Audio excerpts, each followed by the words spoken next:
Hello everyone, मैं are के sir. मैं एक बार फिर से आपका बहुत बहुत स्वागत करता हूं दोस्तों अपनी इस यूट्यूब के प्लेटफॉर्म पे जिसका नाम है हिंदी प्रैक्टिस किंग। तो आइए दोस्तों, हम लोग आज हिंदी साहित्य में हम लोग भारतेंदु युग को देख चुके हैं, द्विवेदी युग को देख चुके हैं। आज हम लोग छायावाद युग को देखेंगे, जिसे राष्ट्रीय सांस्कृतिक चेतना भी कहा जाता है या फिर इसे हालावाद भी कहा जाता है। क्या कहा जाता है? इसका दूसरा नाम हालावाद है, याद रखिएगा। इसमें हम लोग पंत, निराला, महादेवी वर्मा, प्रसाद जी, सारे लोगों को बहुत डीपली देखने वाले हैं। तो चलिए प्रारंभ करते हैं। इस श्रृंखला को बहुत मज़ा आने वाला है। मैं बहुत अच्छा प्रश्न लेकर आया हूं। तो चलिए प्रारंभ करते हैं, ज़्यादा बातें ना करते हुए सीधे। तो मैं बता देता हूं छायावाद कब से कब तक है। यह 1918 ईस्वी से प्रारंभ हुआ और 1936 ईस्वी तक चला। तो प्रश्न है, छायावाद के 4 स्तंभों में निम्नलिखित में से कौन एक नहीं है। यहाँ पे पूछा गया है छायावाद के जो 4 स्तंभ माने गए थे कि ये जो 4 रचनाकार हैं बहुत ही इम्पॉर्टेंट हैं। किसके लिए? छायावाद के लिए। तो बताइए वो चारों में से कौन एक नहीं है।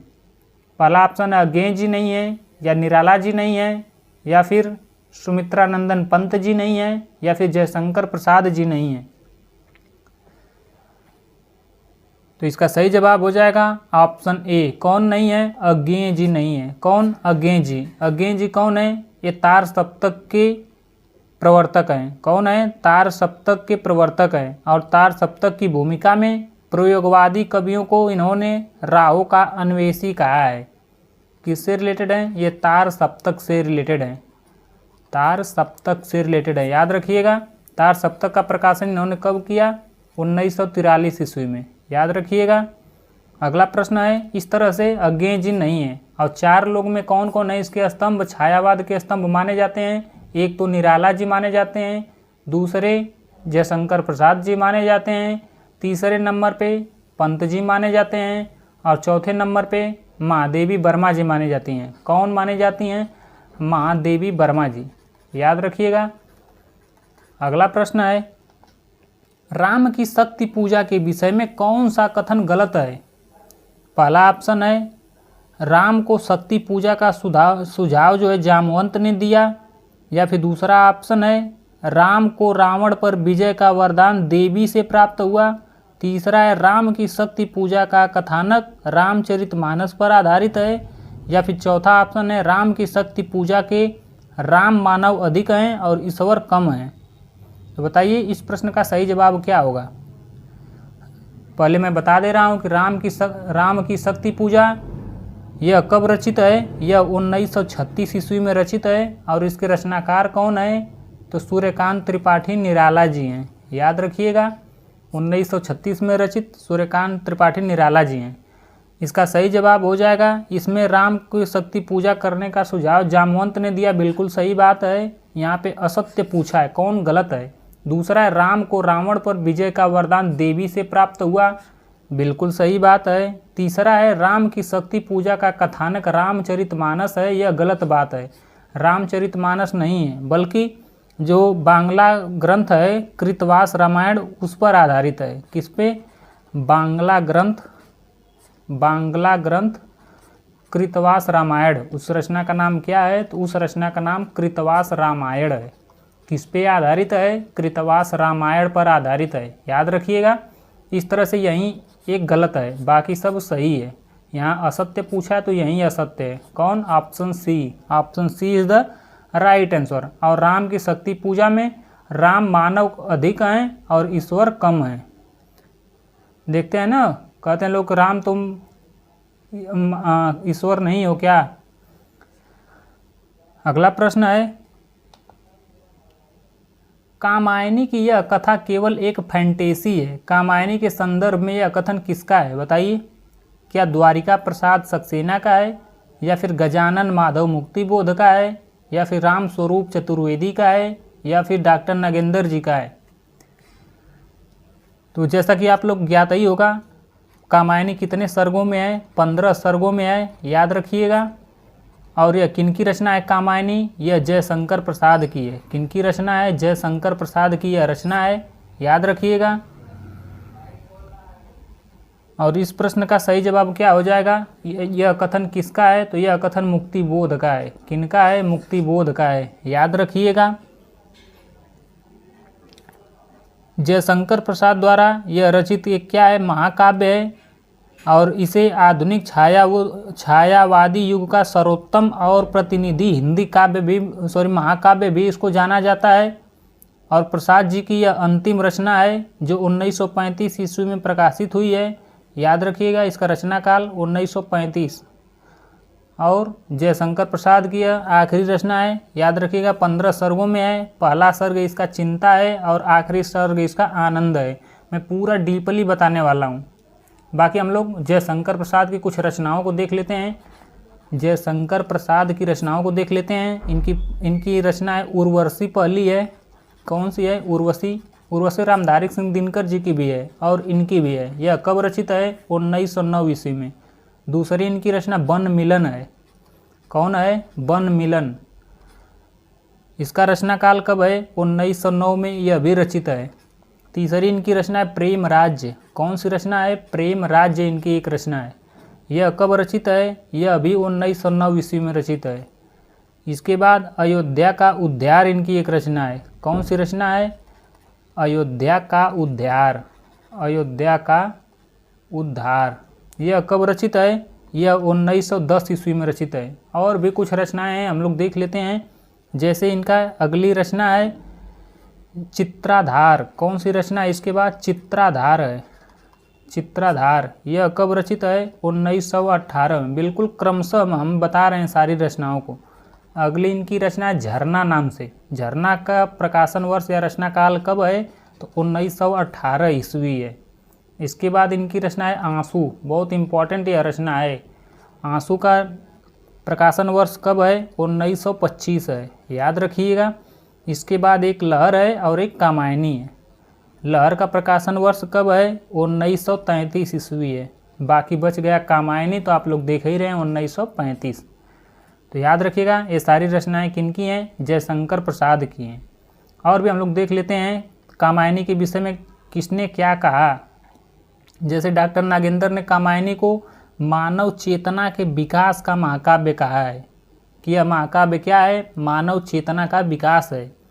और इसी क्रम में डॉक्टर शांति प्रिय द्विवेदी ने कहे हैं कि कामायनी को कि छायावाद का उपनिषद है। कौन कहे हैं? छायावाद का उपनिषद कामायनी को, तो शांति प्रिय द्विवेदी कहे हैं। या आप लोग ट्रिक से याद रख सकते हैं कि यकीन कौन कहे हैं? तो शांति प्रिय द्विवेदी कहे हैं कामायनी को। बहुत इंपॉर्टेंट प्रश्न है कि छायावाद का उपनिषद किसने कहा है? छायावाद का उपनिषद किसने कहा है कामायनी को? बहुत मोस्ट इंपॉर्टेंट प्रश्न है। यह कहे हैं शांति प्रसाद द्विवेदी। शांति प्रसाद द्विवेदी। अच्छा, आप लोग बताइए द्विवेदी, त्रिवेदी, चतुर्वेदी यह कहते किसको हैं? जो 2 वेदों का ज्ञाता उसको द्विवेदी कहते हैं, जो 3 वेदों का ज्ञाता उसको त्रिवेदी कहते हैं, और जो 4 वेदों का ज्ञाता उसको चतुर्वेदी कहते हैं, याद रखिएगा। बाकी इसी क्रम में आगे राम स्वरूप चतुर्वेदी ने कामायनी को क्या कहे हैं? यह एक कंपोजिशन है। क्या? एक कंपोजिशन है। कामायनी को कंपोजिशन किसने कहा? कंपोजिशन है। कंपोजिशन किसने कहा? तो राम स्वरूप चतुर्वेदी। कौन कहे हैं? राम स्वरूप चतुर्वेदी जी कहे हैं। देखो 4 वेदों के ज्ञाता हैं, इसीलिए इनका नाम चतुर्वेदी है। बाकी नागेंद्र जी क्या कहे हैं कि कामायनी पूरी की पूरी समासोक्ति विधान लक्षित करती है। यानी कि ट्रिक से याद रख सकते हैं नागेंद्र जी को कि कामायनी को क्या कहे हैं कि समोसा है। समोसा से बन गया समासोक्ति, समास रूपी उक्ति। कौन कहे हैं? नागेंद्र जी, याद रखिएगा। अगला प्रश्न है हृदय की अनुकृति वाय उदार, एक लंबी काया उन्मुक्त, मधुपवन क्रीड़ित जो शिशुशाल, सुशोभित हो सौरभ संयुक्त। इसके संदर्भ में कौन सी बातें गलत है? इसमें कहा क्या गया ये आप लोग बताइए, और कौन सा एक गलत है? ऑप्शन ए है कि हृदय की उदारता का वर्णन है इसमें, या फिर देह यष्टि का वर्णन है, या मादकता का वर्णन है, या फिर मनु का सौंदर्य वर्णन है। इसका व्याख्या मैं बता दे रहा हूँ। इसका व्याख्या होगा, यह कामायनी से उद्धृत है और श्रद्धा सर्ग से। तो श्रद्धा आंतरिक रूप से जितनी उदार और भावुक कोमल हृदय की थी, उसका बाह्य रूप भी बिल्कुल वैसा ही था। मनु ने श्रद्धा को देखा तो उन्हें लगा कि वह फूलों से लदी हुई सौंदर्यमयी लता के समान है। उसने अनुभव किया कि जैसे चंद्रमा की शीतल चांदनी से लिपटा हुआ बादल का कोई टुकड़ा उसके सामने आकर खड़ा हो गया है। यह इसका व्याख्या है। तो यह जयशंकर प्रसाद की प्रथम कविता कौन है? सावन पंचक है। मैं बता दे रहा हूँ यह किससे ली गई है? यह कामायनी से ली गई है। किस सर्ग से ली गई है? तो यह श्रद्धा सर्ग से ली गई है। याद रखिएगा। इसमें क्या नहीं कहा गया है? इसमें मनु का सौंदर्य वर्णन नहीं किया गया है। क्या नहीं किया गया है? मनु का सौंदर्य वर्णन इसमें नहीं किया गया है। किसका किया गया है? इसमें श्रद्धा का किया गया है। किसका? श्रद्धा सर्ग से है, तो किनका किया जाएगा? श्रद्धा का। मैं इनका व्याख्या करते ही बताया हूँ इस पंक्ति का कि श्रद्धा का आंतरिक, श्रद्धा जितनी अंदर से उदार, भावुक, कोमल और अच्छे हृदय वाली है, वैसा उसका बाहरी भी है, वैसा उसकी वाय भावना भी है। तो किसका है? श्रद्धा का है, ना कि मनु का है। याद रखिएगा। बहुत अच्छा प्रश्न है। अगला प्रश्न है, और उस मुख पर वह मुस्कान, रक्त किसलय पर ले विश्राम, अरुण की एक किरण अम्लान, अधिक अलसाई हो अभिराम। इसके संदर्भ में अनुपयुक्त व्याख्या क्या है? कौन सी एक व्याख्या गलत है? यहीं पूछा गया है। कौन सी एक व्याख्या गलत है? पहला ऑप्शन है कि मुस्कान का बिंब विपरक अंकन है। दूसरा है कि श्रद्धा का सौंदर्य वर्णन है। तीसरा है अस्तांचलगामी सूर्य की एक किरण से तुलना की गई है। चौथा है कि यह गाकर सुनाने वाला है, अर्थात गेयता है। कौन सी एक बात गलत है? गेयता बिल्कुल है। देखो मैं अभी गाकर सुनाया हूँ। श्रद्धा का इसमें सौंदर्य वर्णन किया गया, बिल्कुल सही बात है। जस्ट अभी पीछे ही देखे हैं। मुस्कान का बिंब विपरक अंकन है, बिल्कुल भाई यहाँ पे दिया है। रक्त किसलय से ले विश्राम, यहाँ पे अलसाई हो विराम, कितना अच्छा मुस्कान परक बिल्कुल है। इसमें दिया है अस्तांचलगामी सूर्य की एक किरण से उसकी तुलना की गई, यही बात गलत है। यह बात क्या है? गलत है। बल्कि श्रद्धा के अंदर इसका व्याख्या क्या हो जाएगा? इसका व्याख्या बता दे रहा हूँ कि श्रद्धा के सुंदर मुख पर बिखरी हुई मुस्कान को देखकर ऐसा आभास हो रहा था कि जैसे सूर्य की कोई अलसाई सी किरण, उज्ज्वल किरण लाल नवीन कोपल पर उनकी विश्राम कर रही, अर्थात उसके होठों पर विश्राम कर लें, ऐसा इसमें कहा गया है। तो इसमें सूर्य का क्या किया गया है? वर्णन किया गया है। और सूर्य का कब? सुबह का, ना कि अस्तांचल डूबते हुए सूर्य का। तो इस तरह से क्या है? गलत बात है, यानी कि गलत बात है। Option C. तो यहाँ पे अनुपयुक्त पूछा है, तो ऑप्शन सी क्या है? गलत है, और सब सही बात है। याद रखिएगा। इस तरह से option C is the right answer हो जाएगा। अगला प्रश्न है, डॉक्टर रामविलास शर्मा ने राम की शक्ति पूजा में किन दो कविताओं का सार तत्व माना है?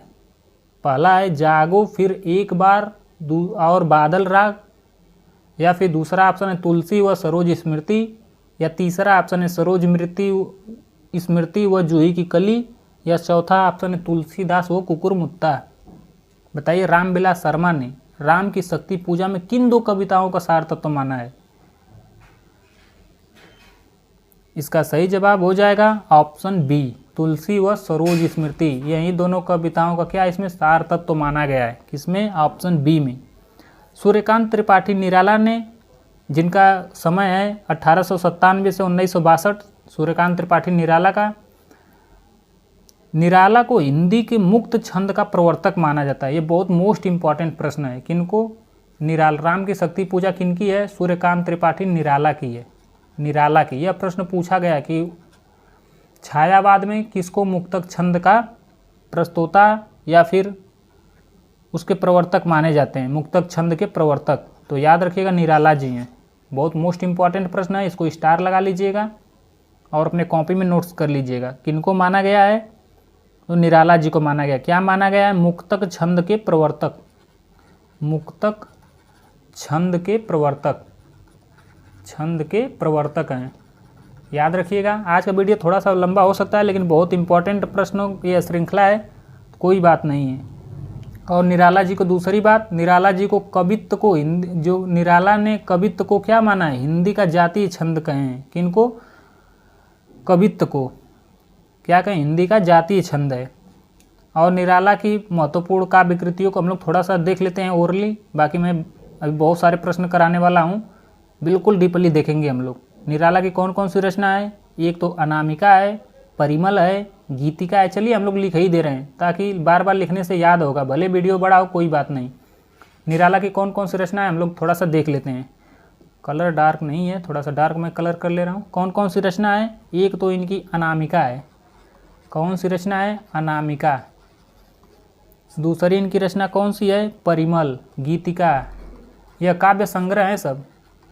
परिमल, गीतिका। और कौन सी इनकी है काव्य संग्रह? तुलसीदास, जूही की कली। कौन है? तुलसीदास, तुलसीदास। और कौन इनकी काव्य संग्रह है? एक है जूही की कली, जूही की कली। याद रखिएगा, ये सब काव्य संग्रह किनका है? इनका है। और एक दो है जैसे कुकुरमुत्ता है, अड़िमा है, बेला है, सब इनकी है। लिख दे रहा हूँ। कौन है? कुकुरमुत्ता। और कौन है? अड़िमा। और कौन है इनका? बेला। और कौन है इनका? नए पत्ते, नए पत्ते। और कौन है इनका? अर्चना, आराधना, गीता गुंज, सब इनका है। अर्चना, आराधना, गीत गुंज, गीत गुंज, ये सब इनके काव्य संग्रह। काव्य का मतलब होता है कि जिसमें कविताएं हो, कविताओं का संग्रह हो। और इनकी एक और है सांध्य काकली। कौन सी है? सांध्य काकली।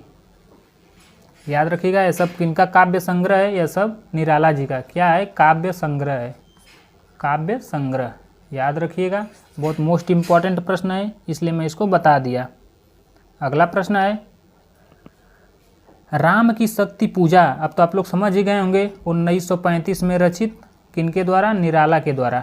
किनकी आकृति है? निराला की है। याद रखिएगा, बहुत मोस्ट इम्पॉर्टेंट ये प्रश्न है। राम की शक्ति पूजा कविता मूलतः किस संकलन में है? बताइए, यह क्या है? कविता है। याद रखिएगा, क्या वह गीतिका में है, या परिमल में है, या आराधना में है, या अनामिका में है? बताइए।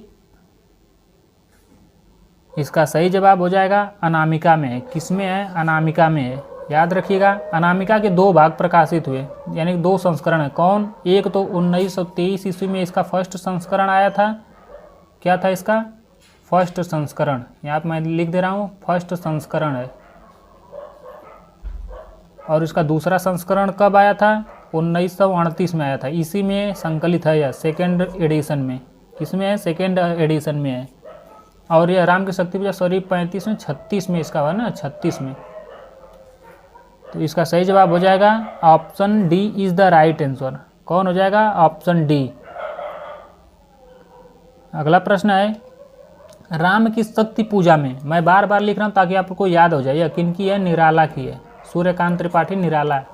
राम की शक्ति पूजा में प्रयुक्त रवि हुआ अस्त पंक्ति की असंगत व्याख्या क्या है? रवि हुआ अस्त, रवि का मतलब समझ ही रहे हैं आप लोग, सूर्य की बात है। इसमें गलत कौन सा है? सूर्य के अस्त होने का वर्णन है, या फिर राम के निर्बल होने का संकेत है, या फिर दग्धाक्षर जो र होता है उसका प्रयोग है, या फिर लक्ष्मण के मूर्छित होने का संकेत है? कौन सा एक गलत है? तो इसका सही जवाब हो जाएगा ऑप्शन सी। कौन सा हो जाएगा? ऑप्शन सी, दग्धाक्षर र का प्रयोग इसमें नहीं हुआ है। तो यही हो जाएगा ऑप्शन सी। बाकी सूर्य का अस्त होने का बिल्कुल वर्णन है, राम के निर्बल होने का बिल्कुल संकेत है, लक्ष्मण के मूर्छित होने का बिल्कुल संकेत है। यानी कि लक्ष्मण जब मूर्छित हो जाते हैं तो राम निर्बल पड़ जाते हैं, सूर्य उस समय अस्त होता है। सब आप लोग देखे होंगे।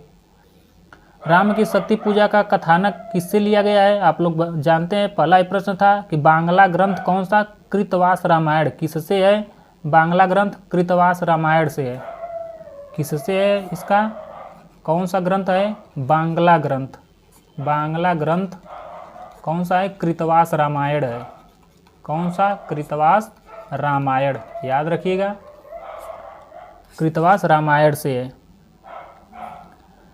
और इसमें दग्धाक्षर होता क्या है, मैं ये आप लोग को बता दे रहा हूँ कि दग्धाक्षर किसे कहते हैं। लगे हाथ इसको भी यहीं देख ले रहे हैं कि वे अक्षर जो छंद शास्त्र में अशुभ माने जाते हैं। कौन से? वे अक्षर, यहाँ अक्षर की बात कर रहे हैं। वे अक्षर जो किसमें? छंद शास्त्र में। छंद शास्त्र में क्या माने जाते हैं? अशुभ माने जाते हैं। अशुभ माने जाते हैं, उसको क्या कहते हैं? उसको दग्धाक्षर कहते हैं। अच्छा, आप लोग बताइए, छंद शास्त्र के प्रवर्तक या फिर उसके लेखक कौन है? बताइए आप लोग, छंद शास्त्र के लेखक कौन है? तो छंद शास्त्र के लेखक कौन है? आचार्य पिंगल हैं। कौन है? आचार्य पिंगल, या फिर इनको पिंगला भी कहा जाता है। याद रखिएगा, बहुत इंपॉर्टेंट प्रश्न है। बाकी निराला के काव्य संग्रह तो आप लोग समझ ही रहे हैं कौन कौन है। अर्चना, आराधना, गीत गुंज, यह सब क्या है? गा कर सुनाने वाला है।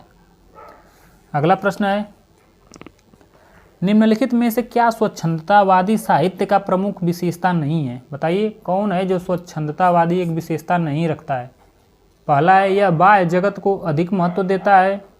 दूसरा है, यह सब प्रकार की रूढ़ियों से मुक्त होता है। तीसरा है, इसमें कल्पना और असाधारणता का प्राचुर्य रहता है। या फिर चौथा ऑप्शन है, अभिव्यंजना में यह सांकेतिक और व्यंजना प्रधान होता है।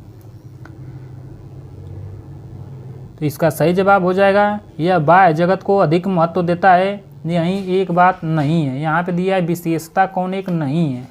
तो क्या यह बाह्य जगत को अधिक महत्व देता है? यहीं एक बात गलत है। तो इस प्रश्न का सही जवाब क्या हो जाएगा? Option A. बाकी रूढ़ियों से मुक्ति बिल्कुल भाई, स्वच्छंदतावादी का मतलब क्या हुआ कि मैं किसी भी धारा से नहीं जुड़ा हूँ, मैं अपने मन से लिखूंगा, यानी कि रूढ़ियों से बिल्कुल मुक्त होते हैं। इसमें कल्पना असाधारण का प्रचुर, तो बिल्कुल भाई मैं अपने मन से कल्पना करके जो मन आया लिखूंगा ताकि सरस बने अपना रचना। अभिव्यंजना और सांकेतिक व्यंजना प्रधान होता है, यह भी बात बिल्कुल सही है। तो option A is the right answer हो जाएगा इसका। अगला प्रश्न है, प्रकाशन वर्ष के अनुसार सही अवरोही क्रम कौन सा है? यहाँ पे बताइएगा सही अवरोही क्रम कौन सा है, बताइए। इसका सही जवाब हो जाएगा ऑप्शन ए। कौन सा? सांध्य गीत। कौन सा हो जाएगा? पहला सांध्य गीत, नीरजा, उसके बाद रश्मि, तब निहार। सांध्य गीत कब रचित है? यह 1936 में रचित है। नीरजा कब है? नीरजा 1935 ईस्वी में है। यानी कि यहाँ पे देखिए अवरोही दिया है। अवरोही का मतलब होता है घटते क्रम। मैं ट्रिक क्या बताया हूँ, एक तो आरोही होता है, आरोही, और दूसरा होता है अवरोही।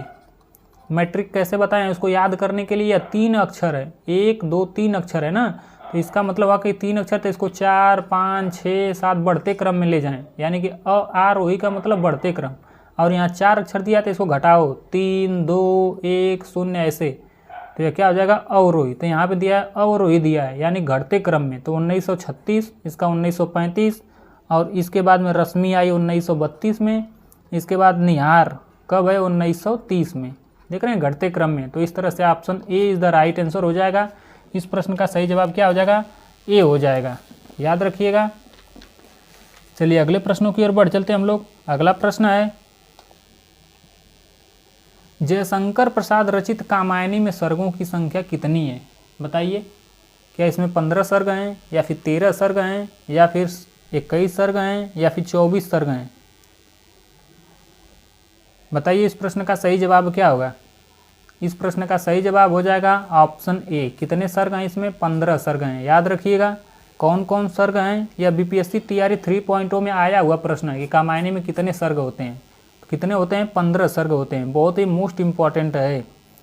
और यह रचना किनकी है कामायनी? तो यह है जयशंकर प्रसाद की। किनकी है? जयशंकर प्रसाद की। याद रखिएगा प्रसाद जी की रचना है। इसमें कितने सर्ग हैं? 15। आइए हम लोग 15 सर्ग के नाम देख लेते हैं। पहला कौन सा है? पहला इनका सर्ग है चिंता। ये सर्ग भी कर सकते हैं या फिर इसको पाठ भी, चैप्टर भी कर सकते हैं। चिंता है। दूसरा कौन सा? हम लोग 15 के बारे में देख लेते हैं। दूसरा है आशा। बिल्कुल इसको याद रख लीजिएगा, इसको एकदम रट्टा मार लीजिएगा, बहुत मोस्ट इंपॉर्टेंट लगाइएगा इसको। चिंता हो गई, आशा हो गई। तीसरा कौन सा है? तीसरा है श्रद्धा। बिल्कुल क्रमशः याद करिएगा। चौथा कौन सा हो जाएगा? चौथा हो जाएगा काम। पांचवा कौन सा हो जाएगा? पांचवा हो जाएगा वासना। कौन सा है? वासना। 6 नंबर पे कौन है? 6 नंबर पे है लज्जा। कौन है? लज्जा। 7 नंबर पे, 7वें नंबर पे कौन है? 7वें नंबर पे कर्म। 8वें नंबर पे कौन हो जाएगा? 8वें नंबर पे हो जाएगा ईर्ष्या। कौन सी एक है? ईर्ष्या है। 9वें नंबर पे कौन सा हो जाएगा? ईर्ष्या के बाद ईड़ा हो जाएगा। कौन सा है? ईड़ा। 10वें नंबर पे देखते हैं, 10वें नंबर पे कौन है? 10वें नंबर पे ईड़ा के बाद स्वप्न आ जाएगा। कौन सा है? स्वप्न हो जाएगा। आगे जो है 11वें नंबर पे देख लेते हैं। 11वें नंबर पे संघर्ष हो जाएगा। कौन सा हो जाएगा? संघर्ष। 12वें नंबर को देख लेते हैं, इस पे निर्वेद हो जाएगा। कौन सा है? निर्वेद। और बाकी 2 और बच गए, तो 13वें नंबर पे हो जाएगा दर्शन। कौन हो जाएगा? दर्शन। और लास्ट बच गया 15वां, इसमें हो जाएगा आनंद। इसमें पूछा क्या जाता है? इसमें पूछा जाता है कि प्रथम सर्ग कौन सा है और लास्ट सर्ग कौन सा है। तो प्रथम सर्ग इसका कौन सा है? प्रथम सर्ग है चिंता, याद रखिएगा, और लास्ट सर्ग है आनंद। चलिए अगले प्रश्नों की ओर बढ़ चलते हैं हम लोग। अगला प्रश्न है, पुरातनता का यह निर्मोक सहन करती न प्रकृति पल एक, यह निर्मोक से क्या अभिप्राय है? पहला ऑप्शन है कि सांप के शरीर पर लिपटी हुई केचुली है, या फिर निष्ठुर आघात है, या फिर नितांत आवश्यक भार है, या फिर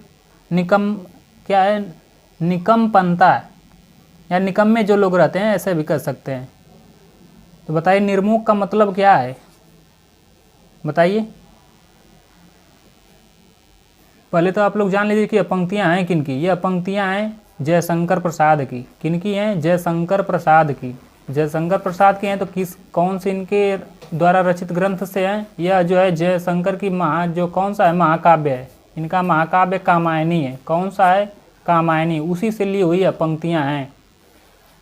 इसका सही जवाब हो जाएगा इसमें ऑप्शन ए, सांप के शरीर पर लिपटी हुई केचुली से है। किससे है? सांप के शरीर पर लिपटी हुई केचुली से है।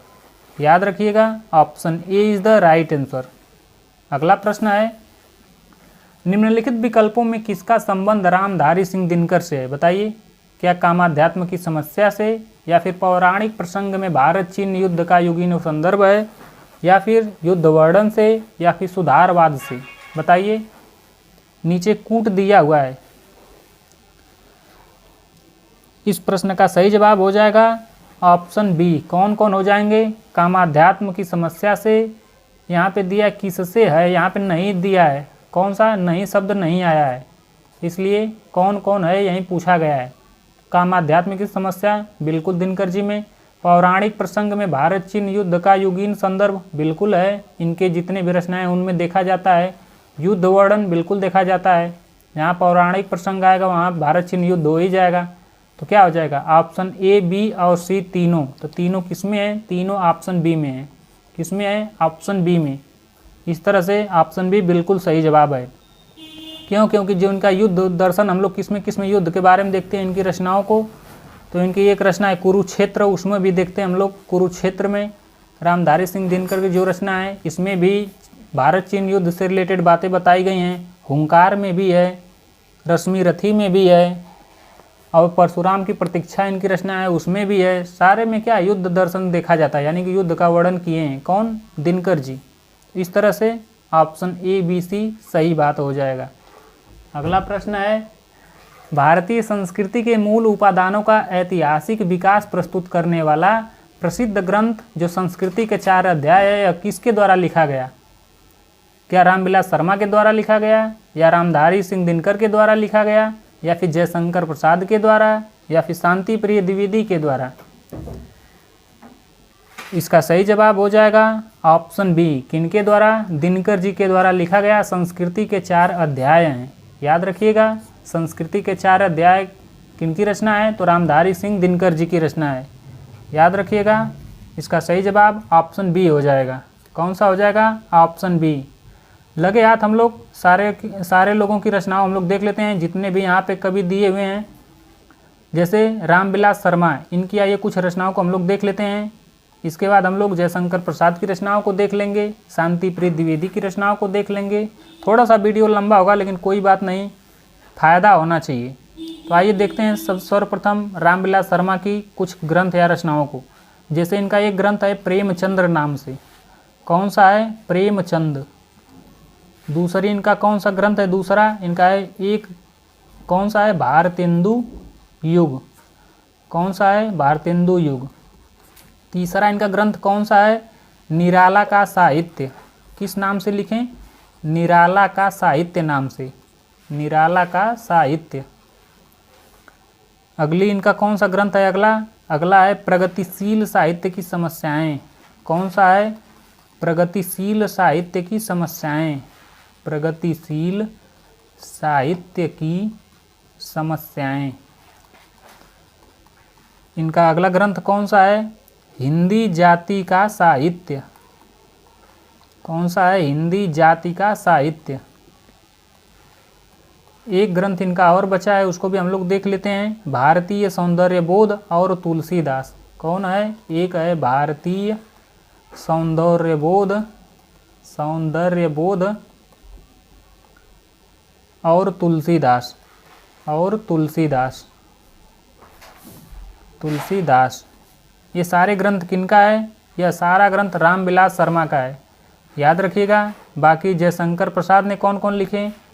तो काव्य आत्मा की संकल्पनात्मक अनुभूति है, यह लिखें। शांति प्रिय द्विवेदी के ग्रंथ कौन कौन से हैं? ओरली हम लोग देख ले रहे हैं, बाकी अगले प्रश्न में सारे डिटेल से हम लोग देखेंगे। कौन सा है शांति प्रिय द्विवेदी के ग्रंथ?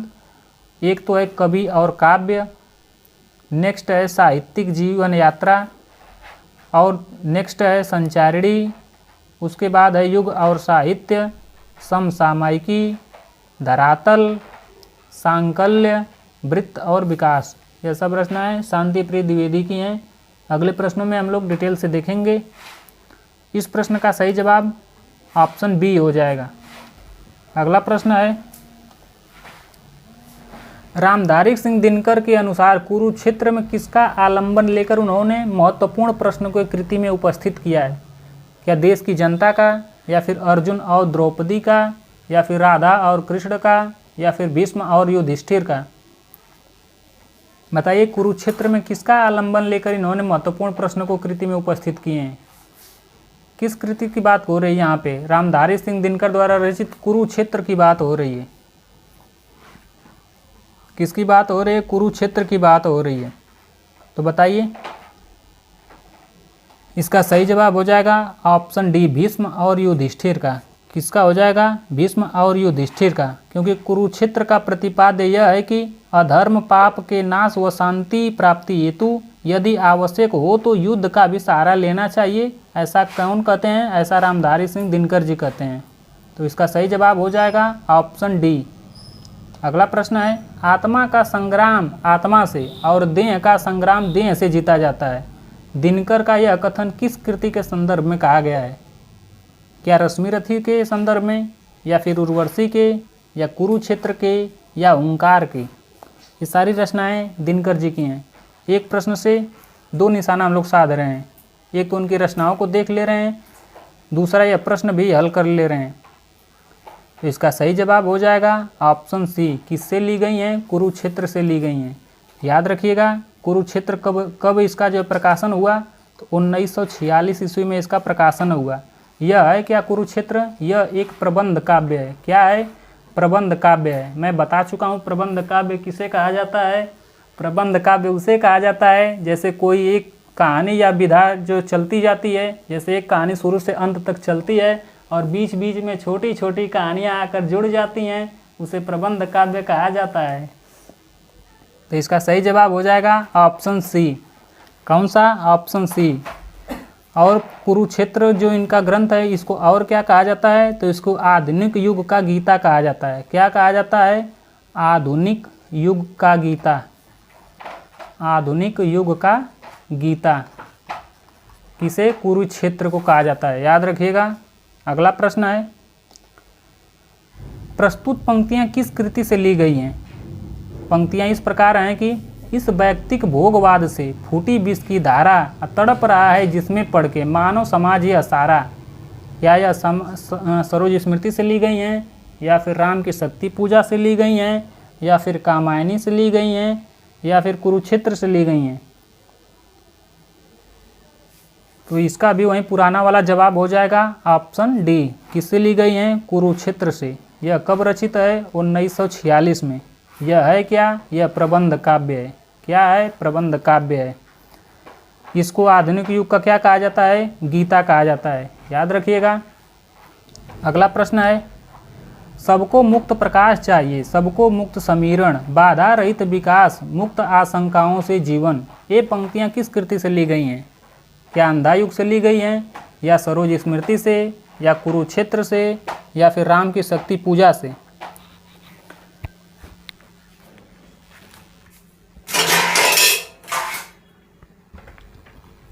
बताइए, इस प्रश्न का सही जवाब क्या होगा?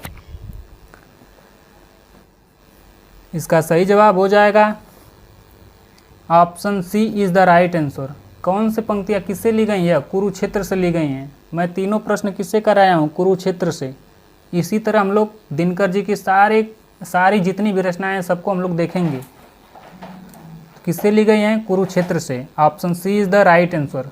चलिए अगले प्रश्नों की ओर बढ़ चलते हैं हम लोग। अगला प्रश्न है, कुरुक्षेत्र के प्रथम सर्ग का प्रारंभ किस पंक्ति से होता है?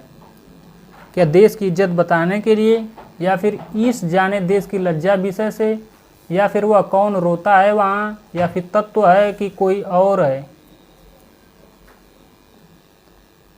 इसका सही जवाब हो जाएगा ऑप्शन सी, वह कौन रोता वहाँ। इससे लिया गया। प्रथम सर्ग का प्रारंभ किससे होता है? कि वह कौन रोता वहाँ। इससे कौन? कुरुक्षेत्र। कुरुक्षेत्र का रचनाकाल 1946। यह है क्या? प्रबंध काव्य। क्या है? प्रबंध काव्य। किनका है? निराला जी का। अगला प्रश्न है, कुरुक्षेत्र के मुख्य प्रतिपाद्य क्या हैं? बताइए। पहला ऑप्शन है युद्ध देश विरोधी प्रवृत्ति है। दूसरा है संसार में शांति, समता और न्याय की प्रतिष्ठा के लिए युद्ध आवश्यक नहीं है। सी ऑप्शन है युद्ध सदैव मनुष्य विरोधी होता है।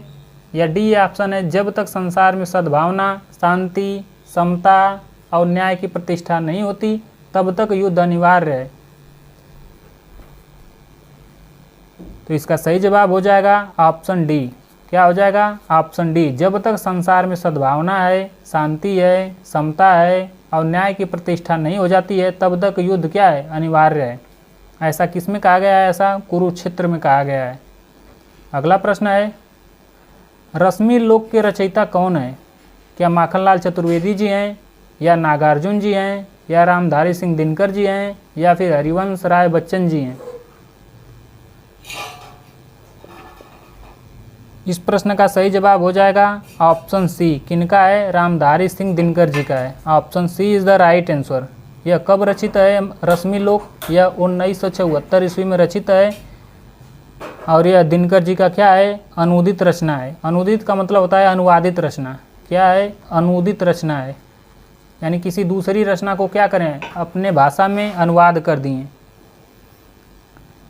अगला प्रश्न है, दिनकर की किस कृति का कथानक कर्ण है? बताइए। कुरुक्षेत्र का, या रश्मि रथी का, या परशुराम की प्रतीक्षा का, या उर्वशी का? इसका सही जवाब हो जाएगा रश्मि रथी का। किसका हो जाएगा? रश्मि रथी का। रश्मि रथी है क्या? यह खंड काव्य है। क्या है? खंड काव्य। खंड काव्य कहते किसको हैं? कोई महाकाव्य लिखा गया हो उसके एक अंश को लेकर टिप्पणी करना या उस पर कोई उक्ति लिखना खंड काव्य कहलाता है। और यह रश्मि रथी खंड काव्य कब रचित है? 1952 ईस्वी में रचित है। याद रखिएगा। बाकी हम लोग उर्वशी का भी रचना काल देख रहे हैं। यह 1961 ईस्वी में रचित है। और यह उर्वशी है क्या? गीत काव्य, अर्थात गा कर सुनाने वाला काव्य है। याद रखिएगा। परशुराम प्रतीक्षा यह 1963 में रचित है। कब है? 1963 में। बाकी कुरुक्षेत्र तो आप लोग जस्ट अभी देखे हैं 1946 में। अगला प्रश्न है, इसमें आपको भरना है, जो खाली स्थान है उसको भरना है कि इसमें डाट डाट डाट आगे की रचना न तो दर्शन है और न किसी ज्ञानी के प्रौढ़ मस्तिष्क का चमत्कार, यह तो अंततः एक साधारण मनुष्य का शंकाकुल हृदय ही है जो मनुष्य के स्तर पर चढ़ बढ़कर क्या कर रहा है? बोल रहा है। दिनकर जी द्वारा यह कहा गया कथन किस काव्य में लिखा गया है? क्या रश्मि रथी में लिखा गया है, या उर्वशी में, या कुरुक्षेत्र में, या फिर परशुराम की प्रतीक्षा में? इसका सही जवाब हो जाएगा वहीं जाना माना पुराना पहचाना रचना कुरुक्षेत्र। कौन सा? कुरुक्षेत्र। कब रचित? 1946 में। है क्या? प्रबंध काव्य। बार बार मैं इसलिए बता रहा हूँ ताकि आप लोग को पूरी तरह से क्या हो जाए? याद हो जाए। है क्या? प्रबंध काव्य। बाकी रश्मि रथी को भी लगे हाथ देख लेते हैं। रश्मि रथी इसका रचनाकाल कब है? तो 1952 है। यह है क्या? रश्मि रथी जस्ट मैं भी बताया हूँ खंड काव्य है। क्या है? खंड काव्य है। रश्मि रथी का मतलब क्या होता है? बताइए आप लोग कमेंट बॉक्स में। इसका मतलब होता है सूर्य का सारथी। क्या होता है? सूर्य का सारथी। सूर्य का सारथी। बाकी उर्वशी के बारे में अभी हम लोग पीछे देखे हैं कि 1972 में क्या है, यह रचित है। और उर्वशी के लिए दिनकर जी को क्या दिया गया, ज्ञानपीठ पुरस्कार दिया गया। कब दिया गया ज्ञानपीठ पुरस्कार, कब दिया गया, 1972 ईस्वी में दिया गया। सॉरी मैं इसका रचनाकाल कह दिया, इसमें 1972 में क्या दिया गया, ज्ञानपीठ पुरस्कार। बाकी इसका रचनाकाल कब है, तो 1961 में है। और परशुराम की प्रतीक्षा कब है, तो 1963 में है। याद रखिएगा, बहुत मोस्ट इम्पॉर्टेंट और अच्छा प्रश्न है। अगला प्रश्न है, तो साथियों आज के लिए बस इतना ही। कैसा लगा हमारा यह प्रैक्टिस सेशन? अगर आप लोग को हेल्पफुल लग रहा हो, अच्छा लग रहा हो, तो लाइक शेयर एंड सब्सक्राइब करना ना भूलिएगा। अपने दोस्तों के साथ शेयर करिएगा ताकि इस वीडियो से अधिक लोग लाभान्वित हो सकें। तो आज के लिए बस इतना ही। अपने आर के सर को इजाज़त दीजिएगा दोस्तों, धन्यवाद।